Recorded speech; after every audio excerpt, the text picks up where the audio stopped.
Chapter 5, Deep Roots of the Illuminati in America, the Council on Foreign Relations, CFR. Quote, the Chinese bamboo shoot takes 4 years to germinate and take root. Visible above the ground is only a bulb during that time. In the 5th year, the bamboo can grow 80 feet. Close quote. The Council on Foreign Relations, CFR. In 1953, the Reese Congressional Committee investigated the CFR and her sister organization, the Institute of Pacific Relations. The committee and its director of research, Senator Norman Dodd, found that the council, quote, overly propagandizes the globalist concept, close quote. Quite plainly, the council's aim is to abolish national sovereignty for globalism. Its two objectives are world government and global banking, all while building a universal community of nations, nurturing and placing people in today's one world order. Toward this end, the CFR acted through the State Department to establish the United Nations just weeks following Pearl Harbor, according to study number 7, published by the CFR on November 25, 1959, and as witnessed in more recent decades, the Council proposes to increase UN authority, albeit gradually. Influence of the Council on Foreign Relations, or CFR, is concentrated in the executive branch, and especially the State, Treasury, and Defense Departments.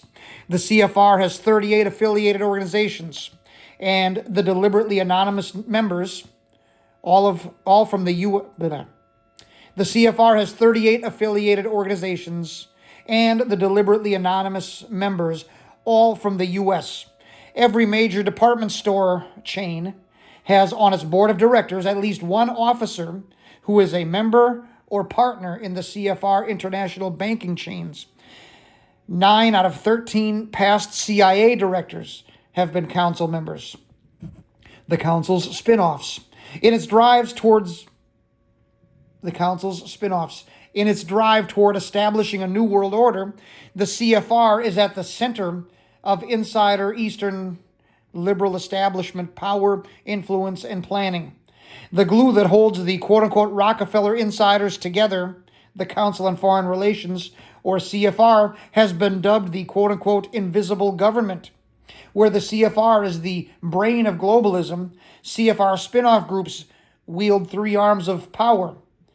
Economic, the Bilderbergers; spiritual, the Club of Rome; and political, the Trilateral Commission. The Bilderbergers, founded in 1954. The Bilderbergers are a sort of international CFR. The European Economic Community, or EEC, is a product of the Bilderberger Group. Their membership, which consists of the world's elite, meets once a year to coordinate and disseminate plans for the New World Order. The Club of Rome, founded in 1968. With less than 100 members, the occult-driven organization is charged with the task of overseeing regionalization, then unification of the entire world. Most of the planning directives for world government come from this group. Trilateral Commission, founded by David Rockefeller in 1973. Members of the Trilateral Commission include leaders from the world's 3 economic superpowers: North America, Western Europe, and Japan. Hence the term trilateral. This multinational planning commission seeks to unite superpowers into a one-world socialist government, requiring the voluntary demise of American independence. Mainstream media. The Council on Foreign Relations, or CFR, proposes to establish a new international world order. Its 1987 report identified as members 262 journalists, correspondents, and communications experts.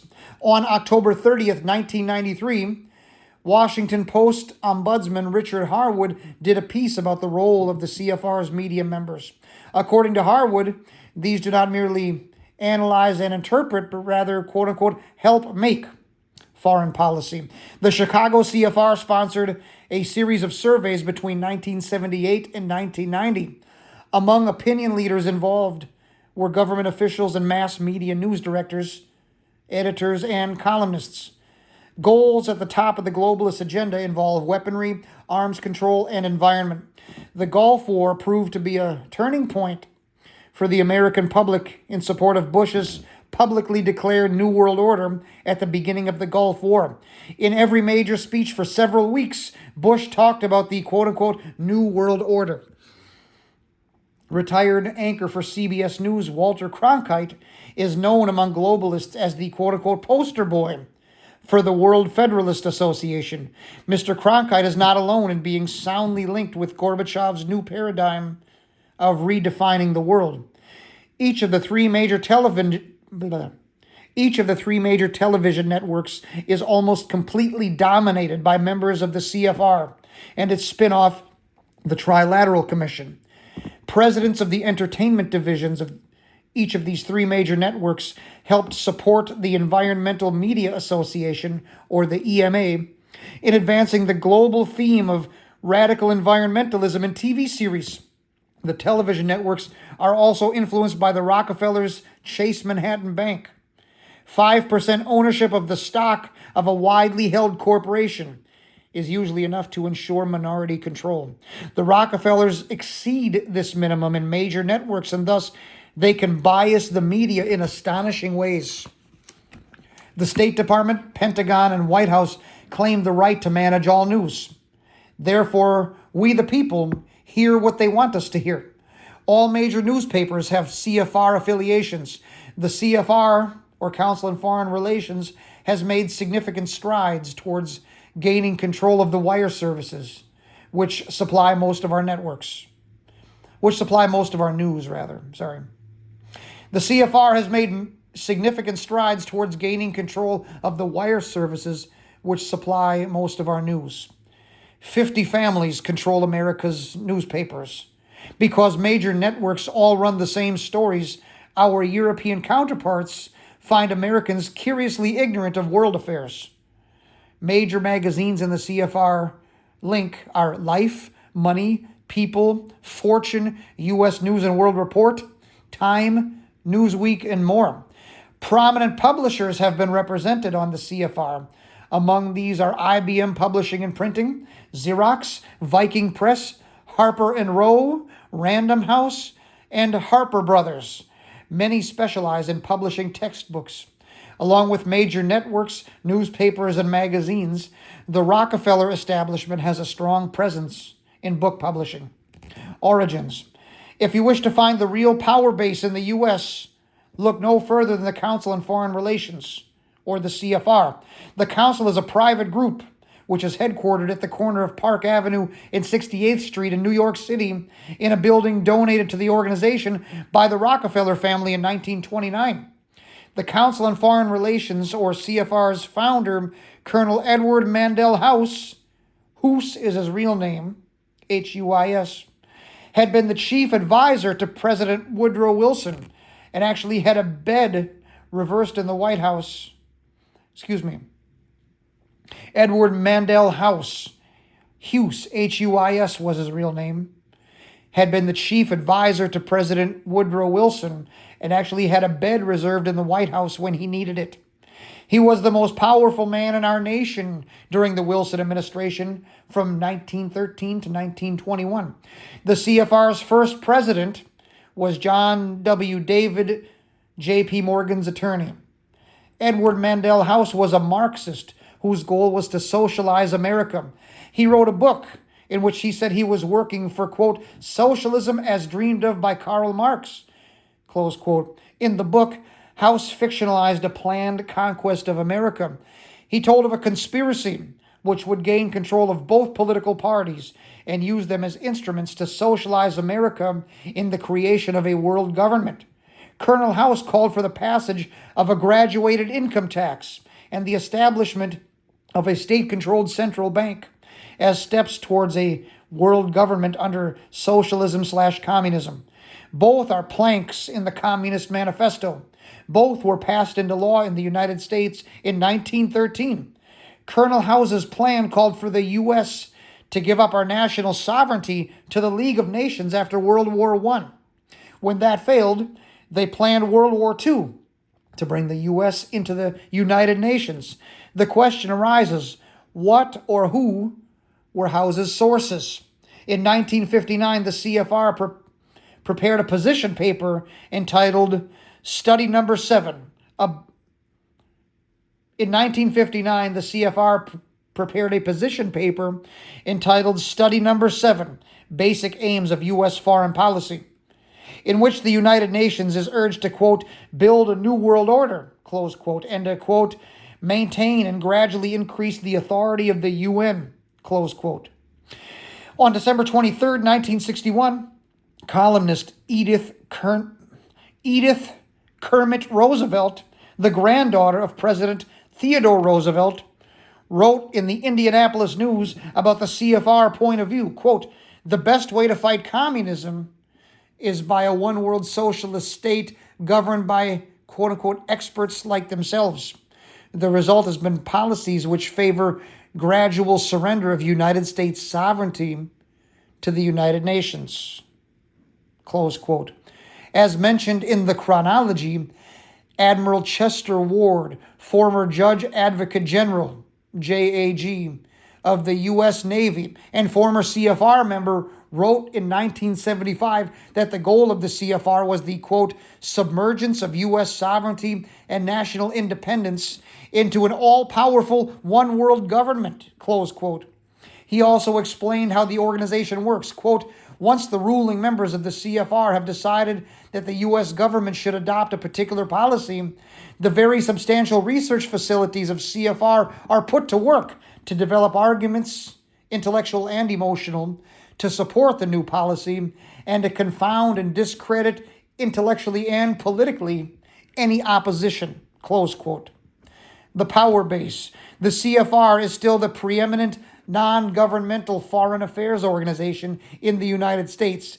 Its membership list is a virtual who's who in American politics.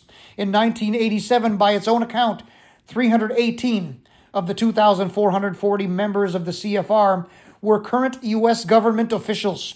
In 1988, researcher James Perloff wrote in his book, The Shadows of Power, that since the founding of the CFR in 1921, no less than 14 U.S. Secretaries of State, every Secretary of State since 1949, 14 Treasury Secretaries, and 11 Defense Secretaries have been CFR members. Membership in the semi-secret group is extremely important, if not a mandatory credential for success in national politics, just as its progenitor, Masonry. Holy shit, this is choppy. I'm going to start again. Membership in the semi-secret group is extremely important, if not a mandatory credential for success in national politics, just as its progenitor Masonry was in the preceding centuries. Influence is increasing each decade as it develops and maintains a vice grip in presidential appointments. During the post-World War I period, Masonry's power was at its zenith. In 1923, 69% of the U.S. House of Representatives and 63% of the U.S. Senate were Masons. By 1948, the number of Masons in Congress had dropped to 54 and 53%, respectively. Today, the Congress and senators are getting more wary of Masonic connections. By 1984, the percentages had dropped to 12 and 14, respectively. But those figures can no longer be trusted. One congressman was awarded the 33rd degree of Masonry in September 1987 in Boston, although neither his official biographical sketch for the Congressional Directory nor the routine curriculum vitae handed out by his office mentions Masonic connections. Being an insider has its advantages, and there is no power like financial power, as many desired things in life can be bought. The created panic of 1929 was no exception. Plummeting stock prices ruined many small investors, but the top insiders like John D. Rockefeller, Bernard Baruch, and Joseph P. Kennedy made vast fortunes by getting out just before the crash, then buying stock back in wholesale prices afterwards. It is said that Kennedy's wealth grew 25-fold in the 6 years following the crash. Paul Warburg, had issued a tip in March 1929, 7 months before the disaster, that the crash was coming, and even brought Winston Churchill to the visitors' gallery on the day of the panic, perhaps to impress him with his power. Although, also in 1929, the CFR moved into their new headquarters in New York City at 45 East 65th Street, right next to the home of Franklin D. Roosevelt, the new governor of New York. Between 1929 and 1933, the Federal Reserve Bank cut the money supply of the United States by 1/3, thereby prolonging the depression which followed the crash through the balance of the Hoover administration. I'm going to read that again. Between 1929 and 1933, the Federal Reserve cut the money supply of the United States by 1/3, thereby prolonging the depression which followed the crash through the balance of the Hoover administration.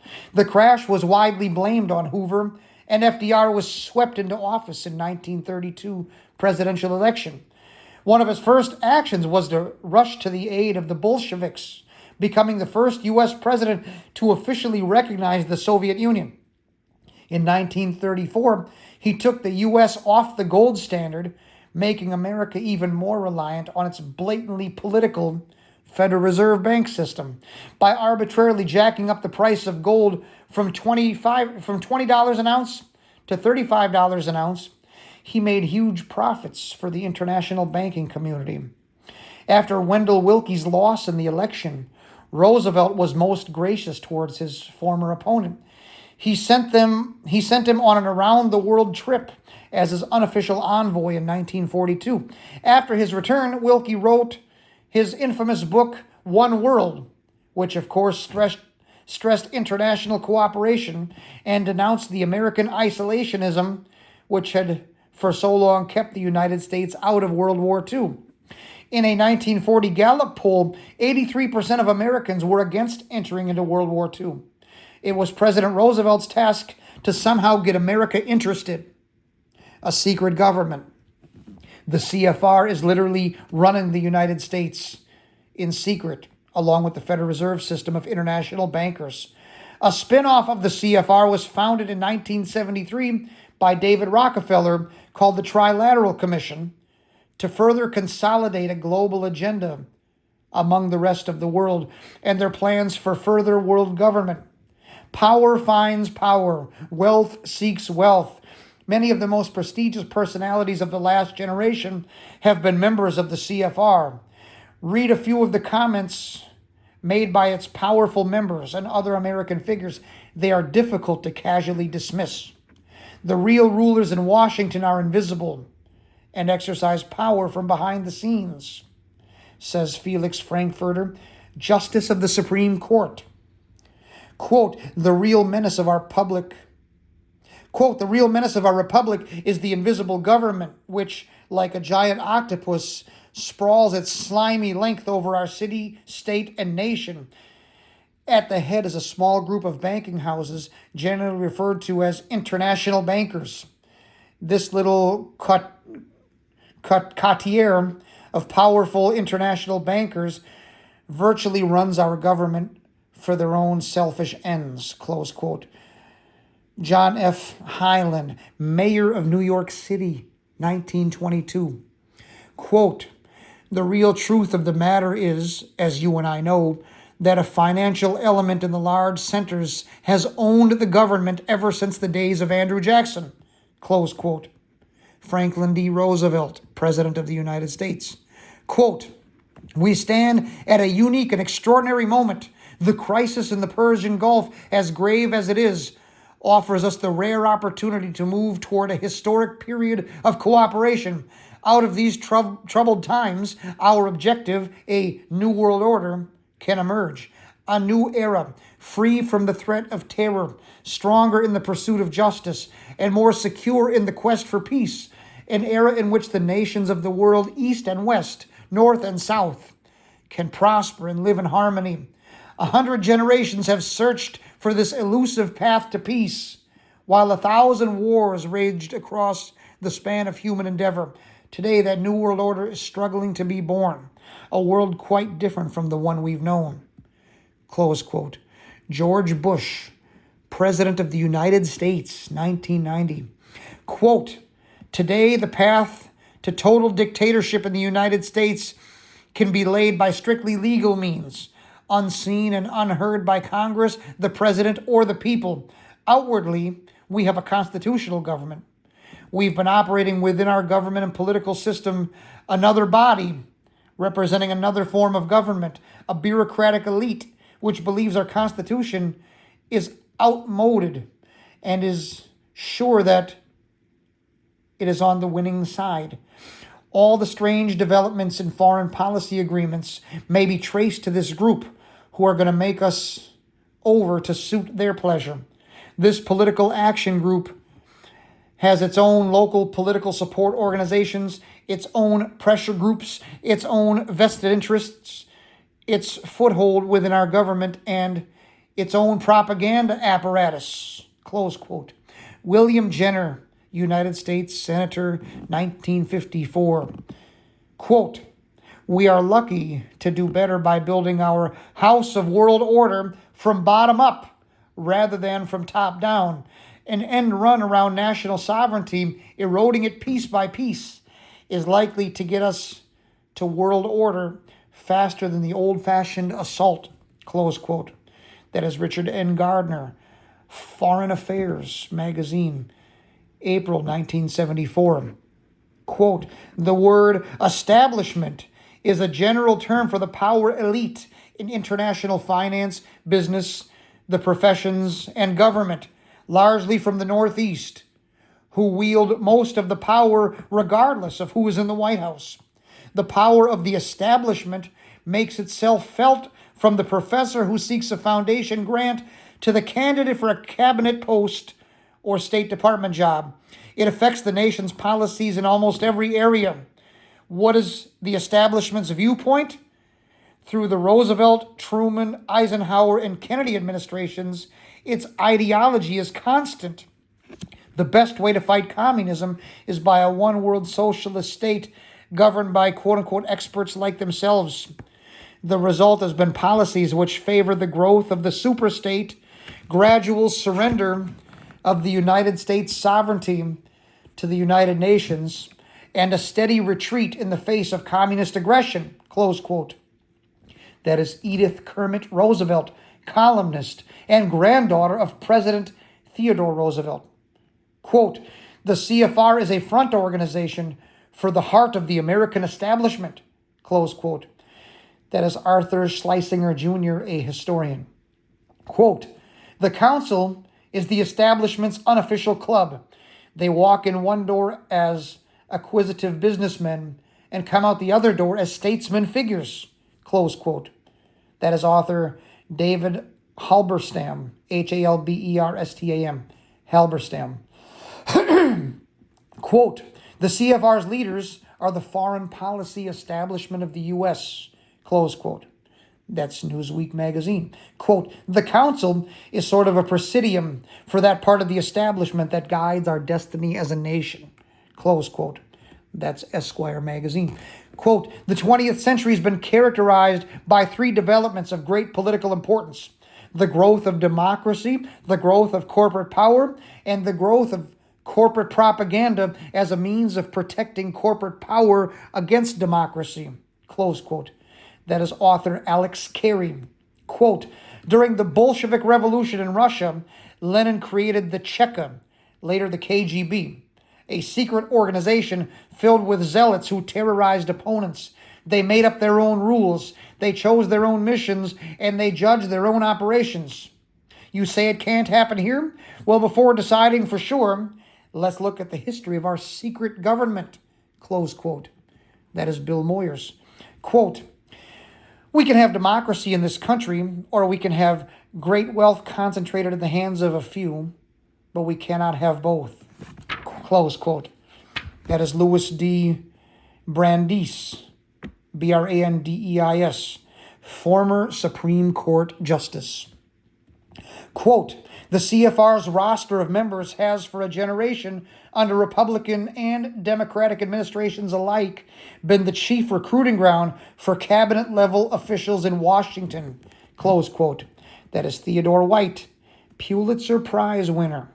Quote, there is a constant flow of CFR members from private life to public service. Almost half the council members have been invited to assume official government positions or to act as consultants at one time or another. Close quote. That is the Christian Science Monitor. Quote, the CFR is a school for statesmen. The CFR has been the seat of some basic government decisions and has set the context for many more. Close quote. That is Joseph Kraft, a columnist. Quote, whenever we needed a man, we thumbed through the roll of the council members and put through a call to New York. Close quote. That is John McCloy, Assistant Secretary in charge of personnel under FDR's Secretary of War, Henry Stimson. Quote, the CFR has long sought to influence U.S. foreign policy. Close quote.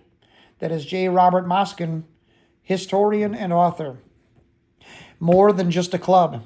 The Council on Foreign Relations holds meetings where government officials or people from foreign governments give speeches. Then a discussion follows. A former member of the CFR, economist John Kenneth Galbraith, asks, quote, why should businessmen be briefed by government on information not available to the general public, especially since it can be financially advantageous, close quote. 5 times a year, the council publishes a journal called Foreign Affairs. Those involved in foreign affairs read this publication religiously. It is from the pages of this publication that future foreign policy is made. Time magazine called Foreign Affairs the official publication of the Council on Foreign Affairs. I'm going to say that again. Time magazine called Foreign Affairs the official publication of the Council on Foreign Affairs, quote, the most influential periodical in print, close quote. The CFR has a quote-unquote corporate program by which they indoctrinate businessmen in international matters. The CFR has affiliates called quote-unquote committees on foreign relations in 38 cities in the U.S. The fall 1999 issue of Foreign Affairs is exclusively dedicated to globalization. If the past is a prelude to the future, you can expect to see more consolidations of financial conglomerates and the merging of foreign government and business activities. If the CFR has exercised The CFR has exercised a decisive impact on U.S. policy, especially foreign policy, for several decades. Primarily, it supplies personnel for upper echelon government jobs. Few Americans know how a president chooses his administrators. The majority probably trust that the most qualified people are sought and found. This is not the case. No wonder American policy remains the same, no matter which political party is in office. Appointments come mostly from the CFR, with presidents having little say in who is put in cabinet-level positions. The roots of change. The Rockefeller-controlled Chase, now Chase Manhattan Bank, helped finance the Bolsheviks, as did Lorne Milner, head of the London Round Table, a member of the British cabinet and director of a London bank. The Washington Post, on February 2nd, 1918, said William B. Thompson, a director of the Federal Reserve Bank of New York, gave the Bolsheviks $1 million to spread their doctrine. On October 17th, 1980, William L. Saunders, deputy chairman of the Federal Reserve Bank of New York, wrote to President Wilson, quote, I am in sympathy with the Soviet form of government as that best suited for the Russian people, close quote. Much of this nefarious activity was directed from 120 Broadway in New York City. A few of the parties based at this address included the New York Federal Reserve, General Electric, Guarantee Trust Company, Franklin Roosevelt, and the first Soviet ambassador to the U.S. The first Soviet bank was controlled by Morgan, with its Guarantee Trust Company as the U.S. agent.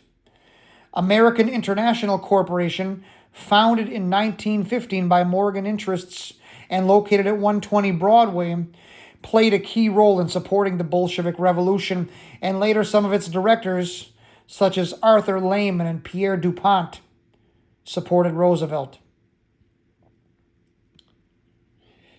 I'm going to read that again.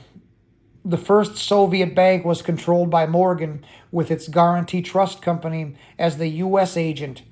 American International Corporation, founded in 1915 by Morgan Interests and located at 120 Broadway, played a key role in supporting the Bolshevik Revolution, and later some of its directors, such as Arthur Lehman and Pierre DuPont, supported Roosevelt. On March 24, 1917, the New York Times revealed that Jacob Schiff had financed the distribution of revolutionary literature to 50,000 Russian military prisoners captured during the Russian-Japanese War.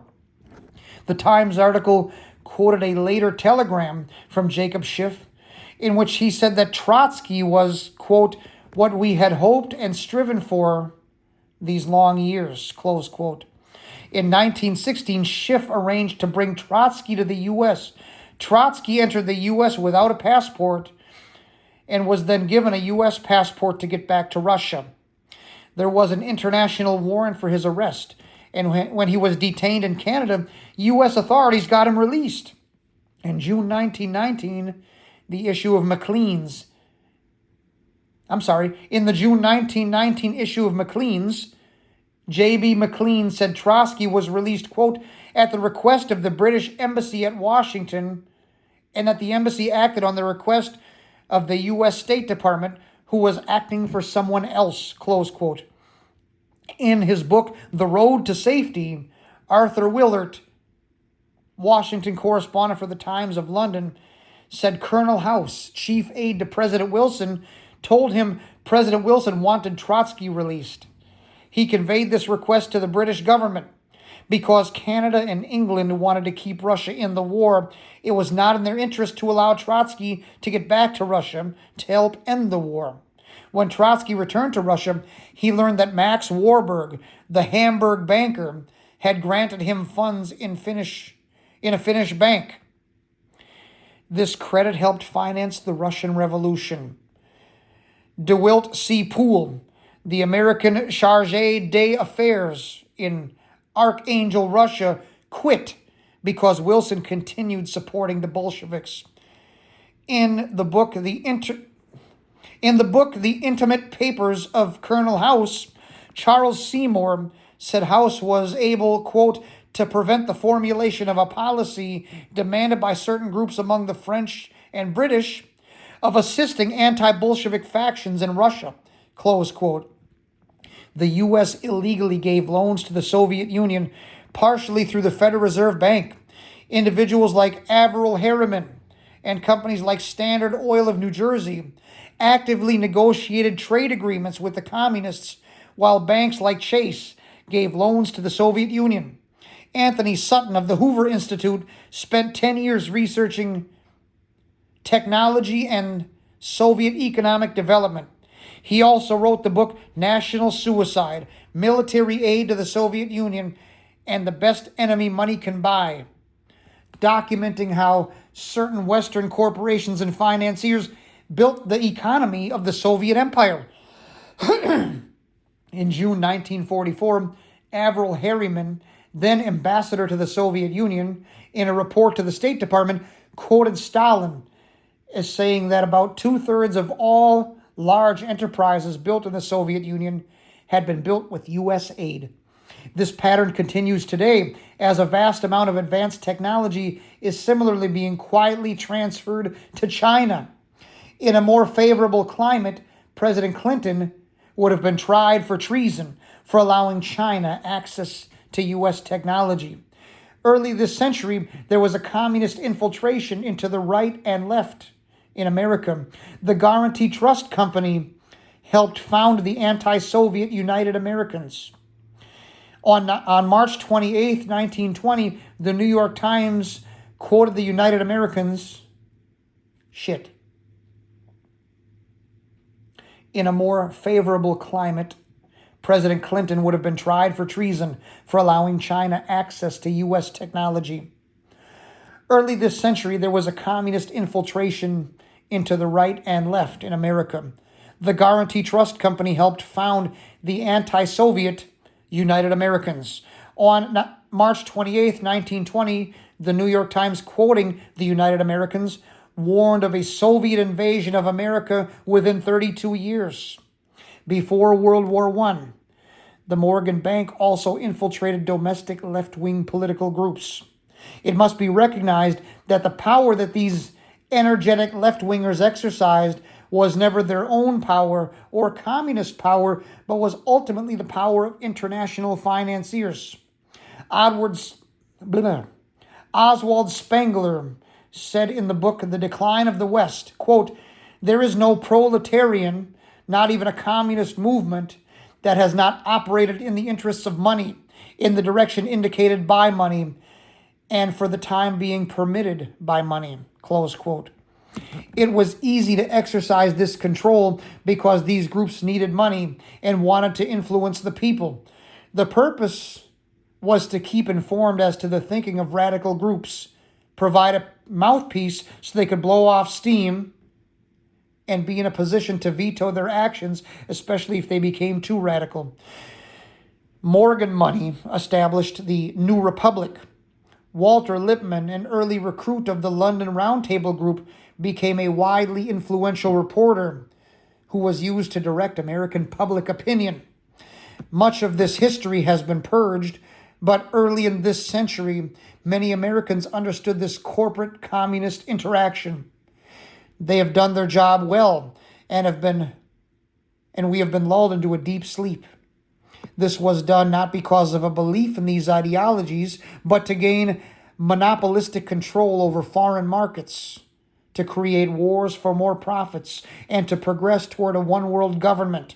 Sutton said, quote, "Revolution and international finance are not at all inconsistent if the result of revolution is to establish more centralized authority," close quote. The radical left, especially the communists, supported greater government control, which was in alignment with the corporate elites' move toward a one-world government. The view that capitalists and communists are enemies is a fraud perpetrated to hide the fact that both groups have long worked together behind the scenes. When Trotsky died, the magazine Foreign Affairs said, quote, "He gave us, in a time when our race is woefully in need of such restoratives, the vision of a man. Of that there is no doubt. Of that there is no more doubt than his great place in history," close quote. Shit. It was choppy as hell. When Trotsky died, the magazine Foreign Affairs said, quote, "He gave us, in a time when our race is woefully in need of such restoratives, the vision of a man. Of that there is no more doubt than of his great place in history," close quote. In an 11-page salute, the lords of Wall Street bid farewell to Comrade Trotsky. International communism was created by the bankers to enslave the masses, yet few scholars acknowledge this, partly because universities and think tanks often get money from the banks and corporations that committed this treason. The root of all evil, the love of money. James and Suzanne Poole, in the book Who Financed Hitler, describe how wealthy businessmen from the U.S. and various European countries financed Hitler's rise to power. Many of the German firms that supported Hitler were linked to U.S. and other foreign corporations. Most of the directors of U.S. subsidiaries in Germany strongly supported Hitler. In the 1920s and 1930s, Wall Street and firms like GE and Ford provided money and technological aid to develop German and Italian industry. New York bankers like J.P. Morgan and Kuhn, Kuhn, Loeb and Company, helped Mussolini solidify power. German munitions firms like IG Farben could not have developed their extensive war capacity without this foreign aid. On the board of directors of IG Farben, a German conglomerate, were Henry Ford, Paul Warburg, the New York banker, and Charles E. Mitchell of the Federal Reserve Bank of New York. William Dodd, U.S. ambassador to Germany, reported on the interaction of U.S. industrialists with the Nazis in Ambassador Dodd's diary, 1933 to 1938. This aid was planned and deliberate. The scholar Gabriel Kolko said, quote, "The business press in the U.S. was aware from 1935 on that German prosperity was based on war preparations. More important, it was conscious of the fact that German industry was under the control of the Nazis and was being directed to serve Germany's rearmament, close quote. This interaction was part of the deliberate plan to establish a financial system of world control that Carroll Quigley described in his book Tragedy and Hope. In the 1930s, many Wall Street and media interests, such as the Hearst newspapers, supported fascism. The July 1934 issue of Fortune was devoted to glorifying Italian fascism, saying, quote, "Fascism is achieving in a few years or decades such a conquest of the spirit of man as Christianity achieved only in 10 centuries. The good journalist must recognize in fascism certain ancient virtues of the race. Among these are discipline, duty, courage, glory, and sacrifice," close quote. I'm going to read that one more time because I screwed that up. The July 1934 issue of Fortune magazine was devoted to glorifying Italian fascism, saying, quote, "Fascism is achieving in a few years or a few decades such a conquest of the spirit of man as Christianity achieved only in 10 centuries. The good journalist must recognize in fascism certain ancient virtues of the race. Among these are discipline, duty, courage, glory, and sacrifice," close quote. Prominent newspapers like the Chicago Tribune, the New York Times, and the Wall Street Journal praised Mussolini for bringing stability and prosperity to Italy. In January 1933, the New York Times editorialized under the banner, quote-unquote, "The Tamed Hitler," that there would soon be a, quote-unquote, "transformation in Hitler as he started, quote, softening down or abandoning the more violent parts of his alleged program," close quote. For years, numerous scare stories attacked the communist threat, but the press saw fascism as a stabilizing factor. In 1983, the Boston Globe described how the American press supported Hitler. The corporate elite saw fascism and the supposed reforms of Hitler and Mussolini as a way to preserve capitalism and increase their wealth and control over society. They created the conditions that led to the New Deal to limit The corporate elite saw fascism and the supposed reforms of Hitler and Mussolini as a way to preserve capitalism and increase their wealth and control over society. They created the conditions that led to the New Deal to limit competition and enhance economic and political control. In 1936, in I'm for Roosevelt, Joseph Kennedy said, quote, "An organized, functioning society requires a planned economy. Otherwise, there results a haphazard and inefficient method of social control," close quote. There were many similarities between the New Deal and Hitler's 4-year plan, and both were supported by the same industrialists. People served as intermediaries between Wall Street, Washington, and the Nazis to coordinate and promote their common policies. Close to the nerve. After Louisiana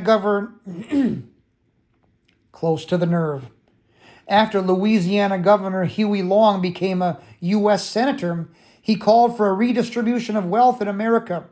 In various congressional speeches, Long attacked the power of Morgan and Rockefeller and this secret ruling class. In April 1932, he said that the supposed plan by the government to soak the rich was really, quote, "a campaign to save the rich. Unless we provide for the redistribution of wealth in this country, the country is doomed. There is going to be no country left here very long," close quote. On May 26, 1933, Long called for an investigation of the influence of the J.P. Morgan banking empire on the Roosevelt administration. He also said that our involvement in the Spanish-American War and World War I were murderous frauds perpetrated to support Wall Street, which he hated,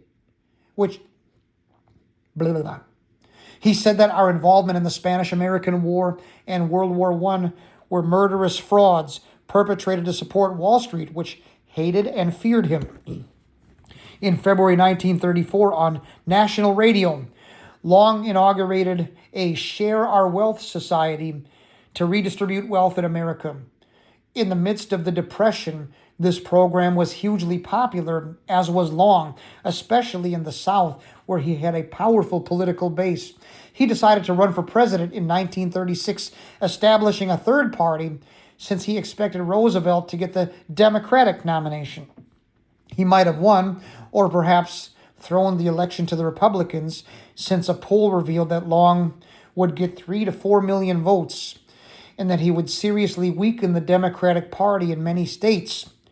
Long represented a direct political threat to the corporate elite.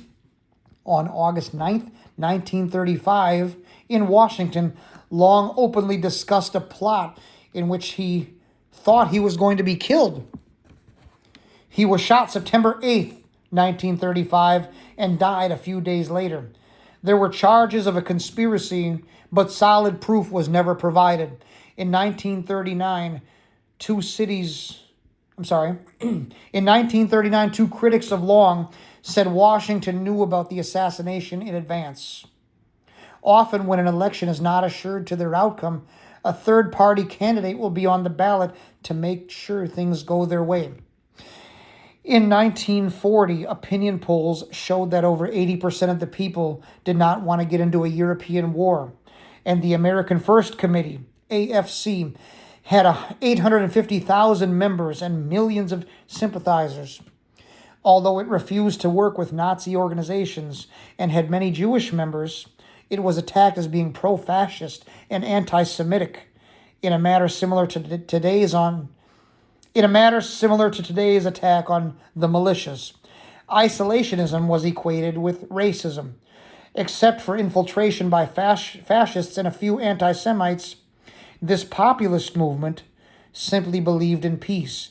It supported the Bill of Rights and attacked excessive federal government power and secrecy. Members included future presidents John F. Kennedy and Gerald Ford. John Flynn, a member of the AFC, became a strict constitutionalist when he realized that Roosevelt, with the New Deal, was paving the way for a future dictator. Flynn became a major critic of the New Deal, partly because Roosevelt brought so many Wall Streeters into the government. He investigated how Roosevelt, Wall Street, and the British conspired to use film, radio, and the press to promote war and to slander groups like the AFC for wanting peace. The Bankers' Bank. Plotting another war, various bankers established the Bank for International Settlements, BIS, in 1930 in Basel, Switzerland, so bills between countries could be more easily paid during a war. Owned by the world's central banks and Morgan Bank, it was also used to send hundreds of millions of dollars to Germany to build its war machine. Throughout World War II, BIS was used to pay bills between the U.S. and Germany, and BIS remained a correspondent bank for the Federal Reserve Bank in Washington. World War II was planned in the boardrooms of Berlin, New York, and London. Various corporate banker groups like the CFR blocked the U.S. and England from interfering with Hitler's aggressive moves before the war. A world war meant great profits and offered another chance to establish a second League of Nations and world government. The League of Nations would become the United Nations after World War II. Standard Oil of New Jersey sent oil and oil components to Germany throughout South America, Spain, and Switzerland throughout the war, and at lower prices than the U.S. paid. It even refueled German U-boats on the open seas.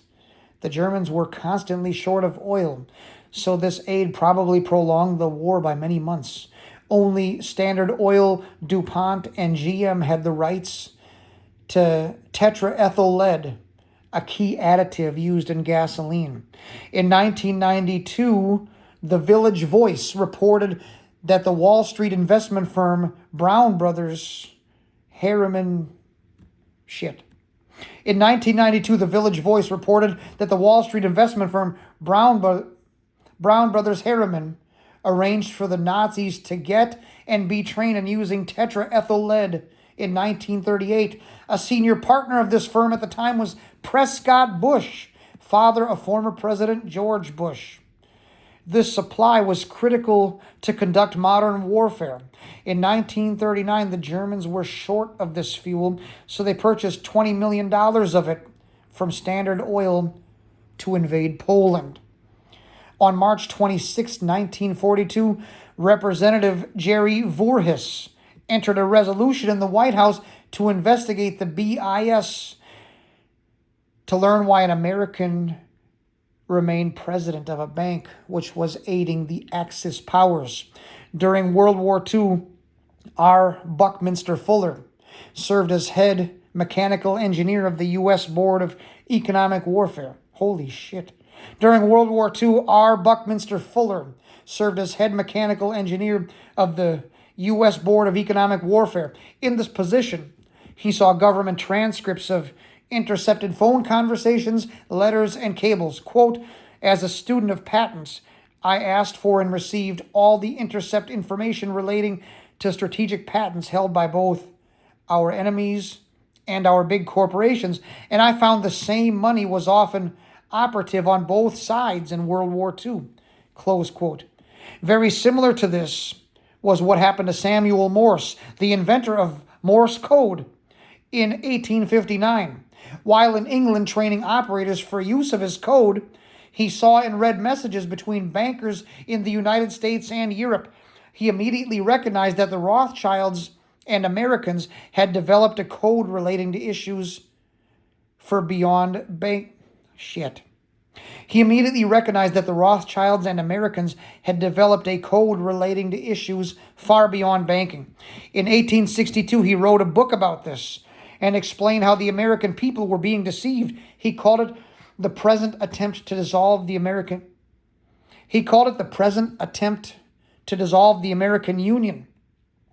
He described how he had seen cables concerning wages, tariffs, prices, government policies, and money manipulation between nations, all in secret code with aliases to protect identity.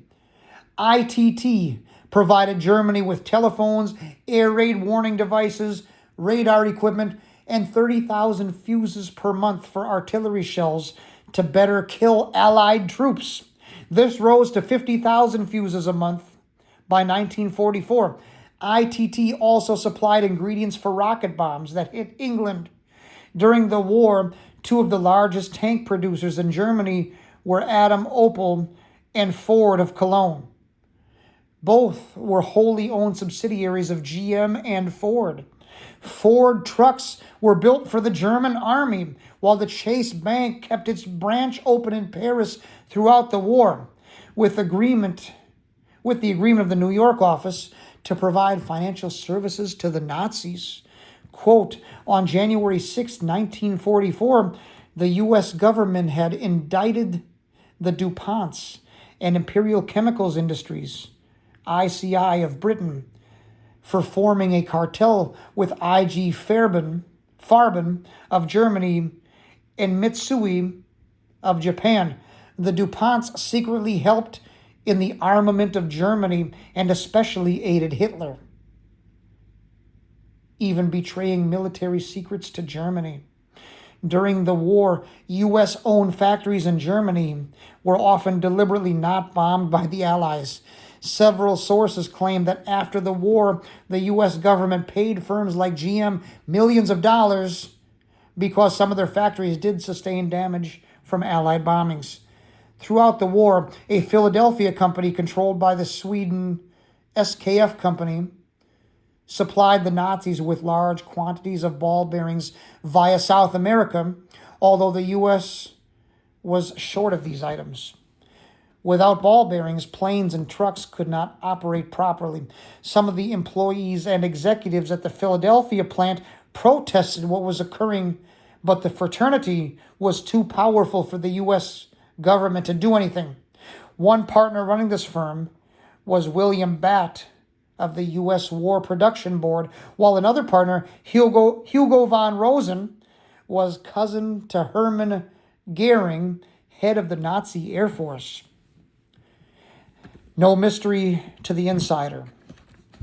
With Lend-Lease, Roosevelt gave the Soviets as much as they could manage from the bounty of the American industrial and scientific community. In addition, he had the goal of trying to ensure that the Soviets would gain as much European territory as possible during the chaos at the end of World War II. To some, this is an outrageous charge, but the facts speak for themselves. By May of 1943, the Allies had pushed the Germans out of Africa. By June 1943, they had invaded Sicily, and by September 3rd, 1943, Allied forces swept into Italy. But suddenly and inexplicably, the brakes were applied to Allied troops only a few hundred miles from Germany's southern border. The quote-unquote tremendous fighting machine, as General Mark Clark called the Allied army, headed north through Italy and was inexplicably broken up, prolonging the war by many months. In his 1950 book, Calculated Risk, General Clark stated, quote, a campaign that might have changed the whole history of relations between the Western world and Soviet Russia was permitted to fade away. There were decisions made at high level and for reasons beyond my field of knowledge. Not only in my opinion, but in the opinion of a number of experts who were close to the problem, the weakening of the campaign in Italy instead of pushing into the Balkans was one of the outstanding political mistakes of the war. It is incomprehensible why divisions were withdrawn from the front, according to one German general whom we interviewed after the war. Whatever the reasons, it is sure that they accrued to the benefit of the German High Command. Close quote. What we can see by General Mark Clark's comments is how little authority he actually had at the time. The decisions for post-war Europe were being made far beyond his scope of influence.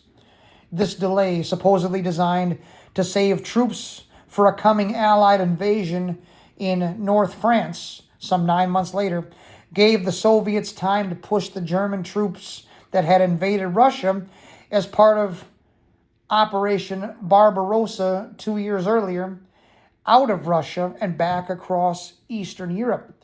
Other sources seem to bear this theory out. Apparently, the decision to withdraw fighting divisions from the Italian front, just as many were headed for the soft underbelly of Germany, was made at an Allied conference in Quebec in 1943. Here, Churchill wanted to drive right into Germany from the south and, quote, bring the Central European and Balkan countries under Allied control before they were allowed to slip into red slavery. This policy would have led to a genuine Allied victory and the fulfillment of the original declared aims of the war. Close quote. But Churchill was overridden by the Americans who, quote, insisted that troops be withdrawn from Italy and used in a secondary invasion of France. Close quote. After the June 1944 Normandy invasion of France, the Allied armies were placed under a fast-rising General Eisenhower, a soon-to-be member of the CFR. During the months that followed, the Allied armies, under the direction of Eisenhower, made a leisurely advance towards Germany on a sprawling front. Eisenhower had been a friend of Bernard Baruch, co-founder of the CFR, and in the 1920s, he had sought Baruch's advice. To understand this connection is to understand the war and why Eastern Europe was given to the Russians. Eisenhower then soon became president of the United States. On the Eastern Front, the Soviets felt little hesitancy. Professor Quigley wrote, quote, the Soviet advance became a race with the Western powers, even though these powers, by Eisenhower's orders, held back their advance at many points, Prague, for example, to allow the Russians to occupy areas the Americans could easily have taken first, close quote. General Patton, like General Clark, couldn't figure out why the Russians were given Eastern Europe and what was the effect of this policy on the nations swallowed by the Soviet advance. The ambassador to Hungary at the time, John F. Montgomery, wrote about the Russian occupation in his book entitled Hungary, The Unwitting The ambassador to Hungary at that time, John F. Montgomery, wrote about the Russian occupation in his book entitled Hungary, the Unwilling Satellite. Quote, "It was a period of calculated destruction. The Russian method of occupation follows a certain pattern necessitated by the difference between the East and West in standards of living. After a spearhead of disciplined troops which destroyed any remaining opposition, propaganda, shock troops arrived. Their job was to destroy all evidence of higher than Russian standards of living in enemy territory before the ordinary soldier appears upon the scene." I'm going to have to read that again. After a spearhead of disciplined troops which destroyed any remaining opposition, propaganda, shock troops arrived. Their job was to destroy all evidence of higher than Russian standards of living in enemy territory before the ordinary soldier appears upon the scene. A man who eats at a table and sleeps on a bed is considered a bourgeois. Boxes are to be substituted for tables and straw for beds. In Hungary, such a policy meant destruction of workers' and peasants' homes, as well as those of the wealthy classes, close quote. Although this new secret society, the CFR, the Council on Foreign Relations, was now in the driver's seat, the traditional secret societies still played a large role. Reverend Jim Straw, a 33rd degree Mason who left the craft in the 1970s and wrote The Deadly Deception, made an interesting observation to a reporter who interviewed him in 1989 concerning the famous picture of Roosevelt, Churchill, and Stalin at the Yalta Conference. Reverend Shaw said, quote, "There they were, Reverend, oh my Lord." Concerning the famous picture of Roosevelt, Churchill, and Stalin at the Yalta Conference, Reverend Shaw said, quote, "And there they were, Roosevelt, Churchill, and Stalin, all three Masons," close quote. French Masonry has honored Roosevelt by naming a lodge after him. Roosevelt was a 32nd degree Mason, a Knight Templar, and a member of the Mystic Shrine. In 1933, FDR, dressed in the regalia of the Georgia Grand Lodge of Masons, raised his son Elliot to the degree of Master Mason at Architect Lodge 519 in New York City. Support for both secret societies and Marxism ran in FDR's family. His ancestor, Clinton B. Roosevelt, a New York assemblyman, was a noted American socialist. He authored The Science of Government Founded in Natural Law.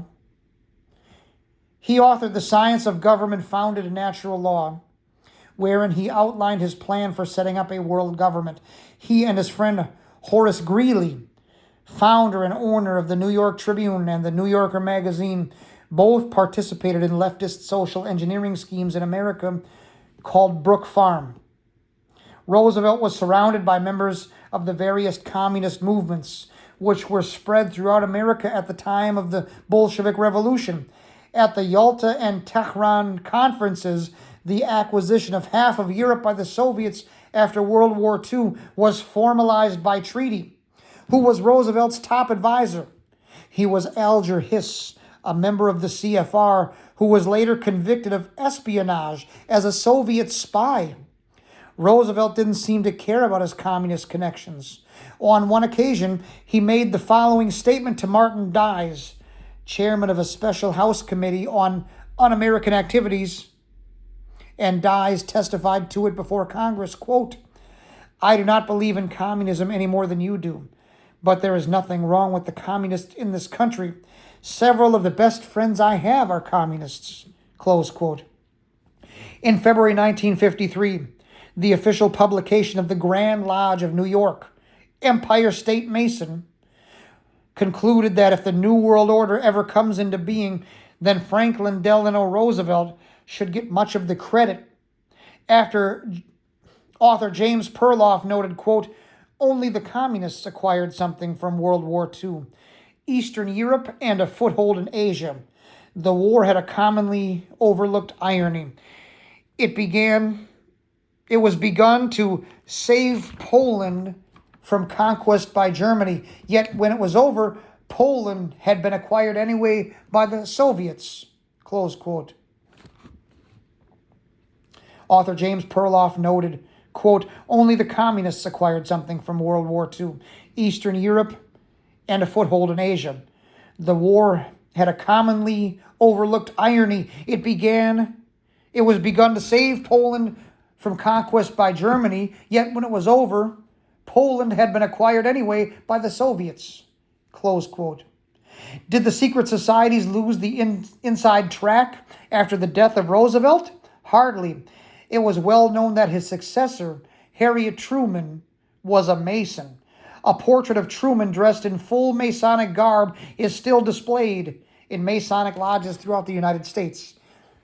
Harry Truman said on a number of occasions in public that the greatest honor he had ever received was to have been named Grand Master of the Lodge. To think that a haberdasher from Missouri could have risen so meteorically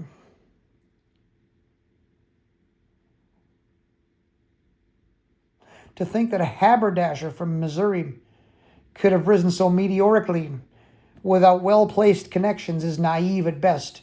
The Masonic force catapulted him into prominence. When Roosevelt died unexpectedly, the former Missouri senator and now Vice President Harry S. Truman was thrust into the limelight. In the eyes of the CFR, Truman was more than a bit unprepared for the job, but under watchful tutelage, he blossomed quickly and dependably.